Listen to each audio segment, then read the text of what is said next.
할렐루야, 환영하고 축복합니다. 오늘은 금요일입니다. 하나님의 말씀은 요한복음 4장 50절입니다. 예수께서 이르시되 가라, 내 아들이 살아있다 하시니 그 사람이 예수께서 하신 말씀을 믿고 가더니. 아멘. 주님의 보혈로 다 씻어주시고 오늘 또 예배 중에 임재하시는 하나님께서 여러분들의 모든 삶을 치유하시고 회복시켜 주시는 줄로 믿습니다. 특별히 우리 예수님은 의사로 이 땅에 오셨습니다. 전능하신 의사 예수님께서 여러분들의 육신의 연약한 질병을 고쳐주시고 여러분들의 마음의 상처도, 여러분들의 모든 삶의 아픔과 고통도 치유하시는 줄로 믿습니다. 우리는 성도들입니다. 세상 사람들과는 신분이 다른 것입니다. 그러면 성도들은 어떤 삶을 살아야 할까요? 내가 삶을 살아가는 방식에 따라서 나의 삶의 질이 달라지는 것입니다. 내 가정의 삶의 수준이 달라지는 것입니다. 내 일생을 슬픔으로 보내며 내 연수를 탄식으로 보내면 그 사람의 기력이 쇠하여지고 뼈가 약해집니다. 삶의 방식이 그 사람의 삶의 결과를 그렇게 만드는 것입니다. 그런데 군대가 나를 진칠지라도 내가 두려워하지 아니하고 나의 대적이 나를 치려고 전쟁을 일으킨다 할지라도 나는 태어날 것이라.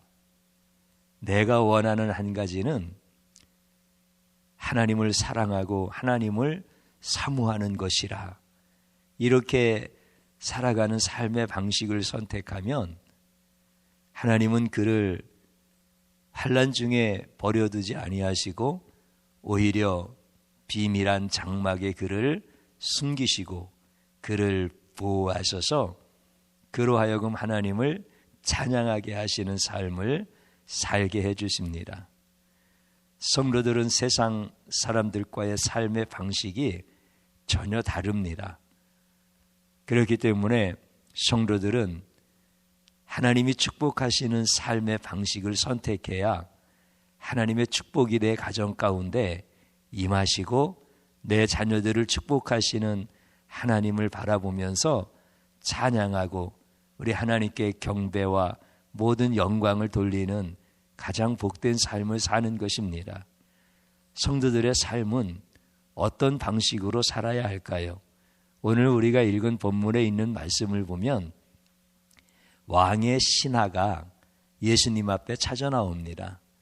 왕의 신하라고 하는 것은 지위가 상당히 높은 사람입니다.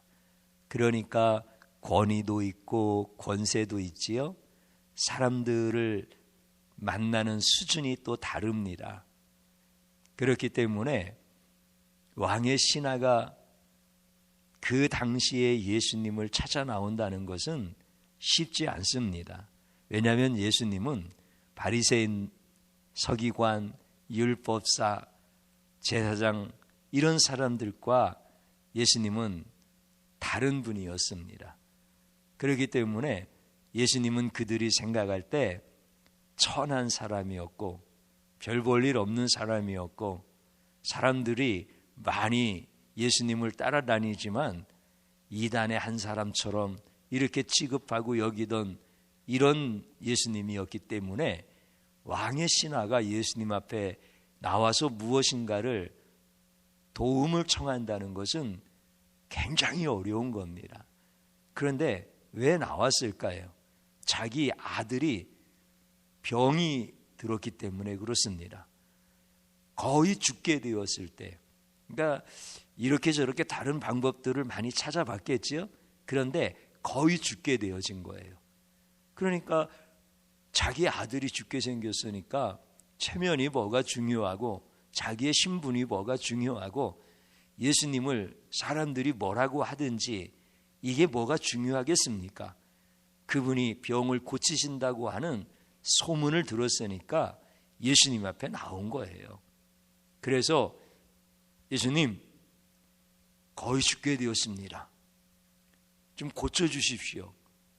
그랬더니 예수님이 그에게 하시는 말씀이 무슨 말씀이시냐면, 사람들이 표적과 기적을 보지 아니하면 도대체 나를 믿지를 않는다, 이런 말씀을 하시는 거예요. 이것은 예수님께서 가서 고쳐주시겠다는 겁니까? 아니면 왕의 신하를 예수님께서 멀리 하시는 듯한, 가서 고쳐주고 싶지 않으시다라고 하는 이런 예수님의 마음이 거기에 있을까요? 예수님은 모든 사람을 다 고쳐주고 싶어 하시지요. 그런데 예수님이 꼭 전해주고 싶은 말씀을 꼭 하시는 분이십니다. 그래서 예수님이 눈에 보이는 신분이나 눈에 보이는 그런 치료하는 행위나 그거에 대한 결과, 이런 것들을 보지 않고는 믿지 못하는 그런 세대에 대한 것을 예수님께서 분명하게 가르쳐 주시는 거예요. 너도 그럴 사람 같으면 그냥 가라는 겁니다. 예수님께서 내가 고쳐줄 테니까 너 제발 좀 고침 좀 받아라. 내가 너 구원해 줄 테니까 너 꼭 좀 구원을 좀 받아야 되겠다. 이렇게 예수님이 구걸하시는 분이 아닙니다. 진리가 되시는 예수님이 무슨 태업을 하시고 무슨 구걸을 하시겠습니까? 고침을 받아야 될 사람은 와서 고침을 받고, 예수님을 믿고 구원을 받을 사람은 와서 구원을 받으라. 이렇게 예수님은 말씀하시는 분이십니다. 왕의 신하에게도 동일하게 그렇게 말씀하신 거예요. 그랬더니 이 왕의 신하가 워낙 다급하니까 거의 죽게 되었습니다. 죽기 전에 내려오셔서 꼭 좀 고쳐주십시오. 이렇게 또 다시 한번 예수님께 부탁을 드리는 거예요. 그러니까 예수님께서 그 사람을 기특하게 보시는 거예요. 그러면서 예수님이 무슨 말씀하셨습니까? 오늘 본문과 같이 가라, 내 아들이 살아있다, 이렇게 말씀을 해주시는 거야. 사실 이 말씀도 굉장히 왕의 신하로서는 받아들이기 어렵잖아요. 그래, 내가 가서 고쳐줄게, 빨리빨리 서둘러서 가자. 예수님이 이랬으면 이 왕의 신하도 마음이 좀 놓이고, 예수님 빨리 좀 가실 수 있도록 제가 잘 모시고 가겠습니다, 이렇게 고쳐주실 거에 대한 기대를 가지고 이렇게 행동을 했을 텐데, 가라, 내 아들이 살아있다, 이렇게 말씀하시니까 참 이게 황당한 말씀 아닙니까? 그런데 놀라울 게 이 왕의 신하가 예수님의 그 말씀을 믿고 갔다는 거예요. 참 놀라웠죠? 그리고 가다가 자기 집에서 온 신하들을 만난 거야. 아들이 살아났습니다. 그랬더니 언제부터 그렇게 나았냐 했더니 언제부터 열기가 떨어졌습니다. 그런데 그때가 바로 예수님이 하신 말씀을 믿은 그때예요. 참 놀라운 거죠. 이제 우리는 삶의 방식이라고 하는 것이 뭐냐라고 하는 것을 정말 고민해야 됩니다. 왜냐하면 삶의 방식에 따라서 삶의 질이 달라지고 삶의 결과가 달라지기 때문에 그런 것입니다. 우리는 예수님을 어떻게 믿는 사람들입니까? 세상 사람들과는 다르게 예수님이 나의 치료자로 오신 분이라고 믿는 사람들입니다. 나의 의사로 오신 겁니다. 물론 예수님은 이 땅에 모든 병든 자를 치료할 수 있는 전능하신 의사로 오신 것입니다. 예수님은 그래서 나는 병든 자에게 그 병든 것을 고쳐주는 의사로 왔다. 이렇게 분명하게 말씀을 해주십니다. 예수님이 의사로 오셨으니까 우리는 예수님이 나의 의사이십니다 라고 이렇게 믿는 거예요. 우리 예수 의사는 못 고칠 질병이 하나도 없습니다. 우리 예수님에게는 병원이라고 하는 특별히 위생시설을 갖춘 그런 시설이 필요하지 않습니다. 병원에 가면은 진찰실도 있고 수술실도 있고 회복실도 있고 또 중한 환자가 오면은 따로 격리해서 치료하는 이런 집중치료실도 있고 다 그렇잖아요. 그런데 우리 예수님은 그런 시설이 중요하지 않아요. 우리 예수님은 치료하는 도구가 중요하지 않으세요. 어떤 장비가 예수님에게는 필요한 것이 아니에요. 예수님은 누구한테 의술을 배우신 게 아니에요. 누가 예수님한테 의술을 가르친 스승이 있었느냐면 그렇지 않아요. 우리 예수님은 의과대학을 다니신 게 아니에요. 많은 실험을 통하여서 경험을 통하여서 우리 예수님이 무슨 해부학을 하셨습니까? 아니면 무슨 실험을 밤새워서 하셨습니까? 이렇게 하면은 잘 낫더라, 이렇게 하면 잘 안 낫더라, 뭐 이런 것을 예수님이 연구를 하셨습니까? 그렇지 않으세요. 그런데 예수님은 못 고칠 질병이 없는 전능하신 의사이세요. 예수님이 그 전능하신 의사로서 이 땅에 오신 거예요. 예수님께서 우리에게 그것을 가르쳐 주신 거예요. 그것을 계시해 주신 거예요.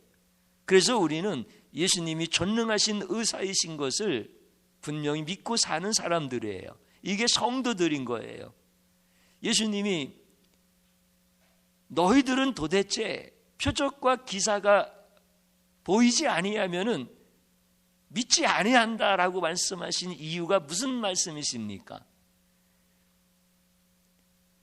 성도들은 표적과 기적과 이사가 나타나지 아니하여도 내가 전능한 의사라고 하는 사실을 믿어야 된다, 이렇게 말씀하시는 거 아닙니까? 그래서 예수님이 전능하신 의사로 오신 것을 믿는 성도들은 굉장히 큰 특권을 받은 자들이에요. 여러분들 좋은 병원에 아주 의술이 뛰어나신 선생님과 진료를 받으려면 예약을 해야 되고 또 그것도 잘 잡히지 아니할 때가 많고 또 진료를 받을 때 특진료를 내가면서 이렇게 받잖아요.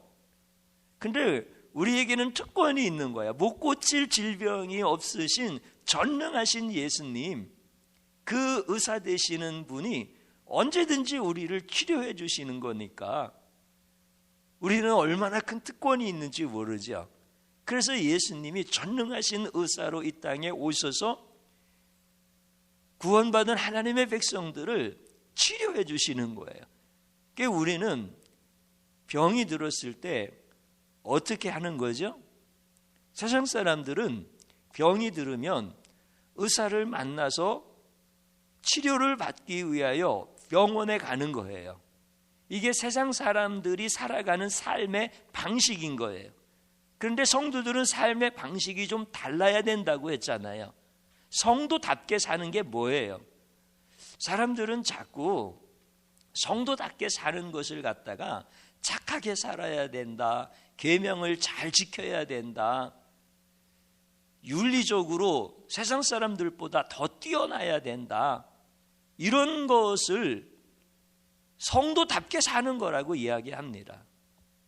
영적 생활을 잘 해야 된다, 예배도 잘 드려야 되고 또 방언도 해야 되고 기도도 해야 되고 이런 부분들에 대한 것을 열심히 하는 사람에게 성도답다, 이렇게 얘기를 합니다.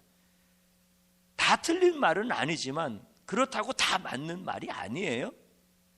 성도답다라고 하는 것은 세상 사람들과는 삶의 방식이 다른 것을 성도답다고 하는 거예요.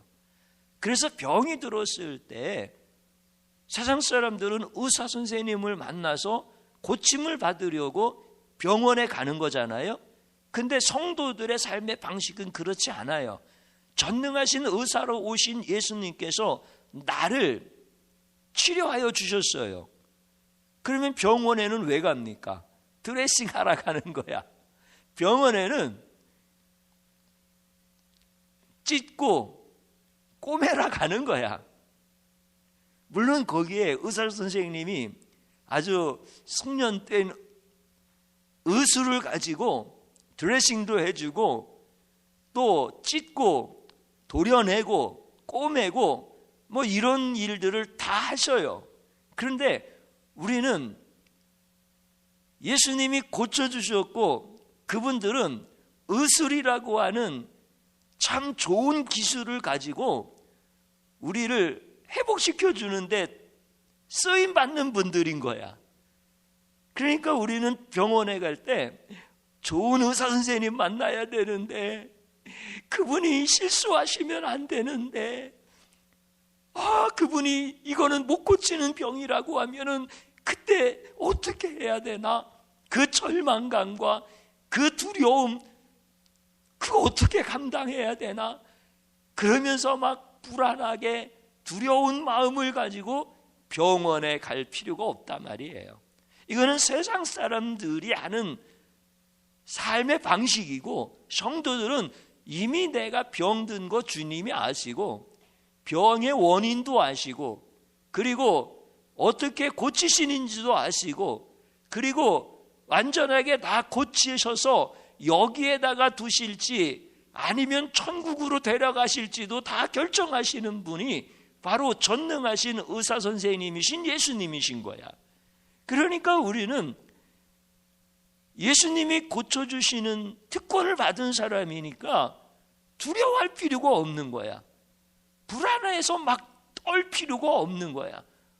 우리 주님 다 고쳐주셨으니까 내가 병원에 갔다 오리이다. 가서 드레싱 좀 하고 오겠습니다. 내가 가서 찢고 꿰매고 오겠습니다. 이렇게 가는 거야. 이게 삶의 방식이야. 이게 삶의 스타일인 거야. 그리고 의사 선생님을 만나도 살려주세요. 고쳐주세요. 막 이렇게 애원하고 부탁할 필요가 없어요. 참 그분들이 얼마나 고생을 많이 하시는 분들이에요. 보통 공부를 많이 하고 보통 노력을 많이 하고 그리고 실제 의사가 되어지면은 생활이 그렇게 편합니까? 그분들 공부하고 사람들을 돌보면서 의술을 행하는 이런 것들을 보면은 보통 사람들은 할 수 없는 삶을 살아가더라고요. 그러니까 또 연봉도 많고 또 명예도 있고 뭐 이런 삶을 살아가잖아요. 그렇게 바쁜 분들한테 뭘 부탁을 해? 고쳐달라고, 살려달라고. 그렇게 할 필요 없단 말이죠. 오히려 나 같은 사람 이렇게 드레싱해 주시느라고 수술해 주시느라고 고생이 참 많으십니다. 하나님께서 의사 선생님한테 복을 내려주시기를 바랍니다. 이렇게 얘기해야 그분이 수술을 더 잘해 주실 거 아니야. 그러니까 삶의 방식이 다른 거예요. 이렇게 살아야 하나님이 그 사람을 축복하신다는 거야. 자기의 인생은 슬프다고 내 연수는 단식뿐이라고 이렇게 살면은 뼈가 쇠약해지는 거야. 기력이 약해지는 거야. 그런데 군대가 진을 치고 달려들고 전쟁을 일으키고 대적하여 온다 할지라도 두려워하지 아니하고 태연하게 하나님을 바라보며 하나님을 사모하는 사람들은 하나님이 지켜주신다고 그러셨잖아요. 삶의 방식이 다른 거예요. 이렇게 삶의 방식이 다른 사람들은 하나님께서 그 사람들의 삶의 질을 높여주시고요. 그 삶에 대한 결과를 하나님께서 멋지게 풀어가시는 거예요. 오늘 사랑하는 성도님 여러분, 전능하신 의사이신 예수님을 만났는데 우리 삶이 좀 달라져야 되지 않습니까? 우리의 삶을 높여주시려고 세상 사람들은 꿈도 꾸지 못하는 그런 천국이 내려와서 사는 삶을 살게 하시고 천국으로 올라가서 살게 하시는 이런 삶을 살게 하시려고 예수님이 의사로 이 땅에 오셨는데 우리 이제 멋지게 살아야 됩니다. 그래서 우리 사랑하는 성도님들은 전능하신 치료자 의사 선생님이신 예수님이 나의 구주이십니다. 나의 목자이시고 나 같은 자를 신부 삼아주신 나의 신랑이십니다. 그래서 성도들은 삶의 방식이 나이스한 거예요. 구질구질하게 사는 거 아니에요. 멋지게 살아가는 거예요. 그런 삶의 방식을 선택하여 살아갈 때 우리 주님이 그 사람의 삶을 놀랍게 축복하십니다. 그 성도님들의 가정과 그 자녀들에게 놀랍게 축복하십니다. 여러분들 환난을 당하였을 때, 여러분들 고난을 만났을 때 나를 구원하시고 나를 치료하시는 그 예수님을 손을 하늘 끝까지 들고 찬양해 보십시오. 이게 삶의 방식이 세상 사람들과 다른 겁니다. 그분을 향하여 진실하게 나 같은 죄인이 주님을 찬양할 수 있어서 감사합니다라고 기도드려 보십시오. 이것은 삶의 질이 달라지는 삶의 새로운 방식을 주신 겁니다. 참 놀라운 거예요. 우리 사랑하는 성도님 여러분들, 이제 아무것도 염려하거나 두려워하지 마십시오. 여러분들에게는 전능하신 의사이신 예수님이 계십니다. 그 예수님은 못 고칠 질병이 없으십니다. 그분은 왕의 신하를 사랑하셨고 그의 아들을 고쳐주셨습니다. 그에게 믿음 주시고 그 믿음대로 그의 아들을 고쳐주시는 이 복을 내려주시는 겁니다. 오늘 우리 성도님들은 이렇게 예수 그리스도로 충만하시고 예수님 때문에 멋진 삶을 사시고 예수님이 여러분들을 존귀하게 하시고 높여주시는 그 아름다운 축복의 삶을 다 사시기를 주님의 이름으로 축원합니다. 저를 한번 따라서 해보시고 같이 기도하겠습니다. 세상 사람들처럼 믿음이 없어서 불안하고 두렵게 살아갔던 죄를 용서하소서. 아멘. 진심으로 회개하는 것입니다. 또 한번 따라서 하십시오. 믿음으로 고침받게 하시니 감사합니다. 아멘. 또 한번 따라서 하십시오. 날마다 나를 고쳐주시는 의사이신 예수님을 찬양합니다. 아멘. 주님 한번 부르고 기도합니다. 주여 감사합니다. 우리 주님, 날마다 나에게 오셔서 나를 고쳐주시고 나를 치료하시는데 나는 예수님을 잘 몰라서 예수님에 대한 믿음이 부족하여서 세상 사람들처럼 불안해하고 두렵게 살았던 나의 그 모든 죄악된 삶을 회개합니다. 주님, 진심으로 회개합니다. 용서하여 주셔서 이제는 불안하고 두려운 인생이 아니라 의연하고 태연하고 담대한 인생으로 우리 주님, 나를 치료하러 오셔서 나의 모든 병든 마음과 병든 육체와 나의 모든 영혼을 깨끗게 하시니 감사합니다. 날마다 나를 치료하시고 날마다 나를 건강하게 하시며 날마다 나를 온전케 하시는 우리 예수님만 찬양합니다. 내가 예수님이 하신 일을 높여드릴 때 세상 사람들은 나를 비웃을지 몰라도 예수님께서는 성도다운 삶이라고 나를 칭찬해 주시고 나를 긍휼히 여겨주시고 나를 사랑하시며 나를 온전케 치유하고 회복시켜 주시는 줄로 믿습니다. 주님이시여, 내가 죄인이기 때문에 나를 구원하러 오시지 않으셨습니까? 내가 병든 자이기 때문에 나를 치료하라고 오셨지 않습니까? 내가 의인이라고 하면 예수님이 나에게 오시겠습니까? 내가 건강한 자라고 하면, 나는 병이 들면 병원에 가서 고친다고 고집부리면 의사이신 예수님께서 나에게 오시겠습니까? 주님이시여, 이제 나의 삶의 방식이 우리 주님이 기뻐하시는 삶을 살아갈 수 있도록 은혜 베풀어 주시옵시고, 예수님 때문에 담대하게 하시고, 치료자이신 나의 예수님 때문에 어떤 것도 두려워하지 아니하고 우리 주님만을 찬양하며 주님만을 높이며 살아갈 수 있도록 은혜 베풀어 주시옵소서. 삶의 방식이 달라진 성도의 가정들마다 하나님께서 복을 내려주시고 존귀케 하여 주시옵시고 자녀들이 다 복을 받게 하여 주옵소서. 예수님의 이름으로 기도드리옵나이다. 아멘.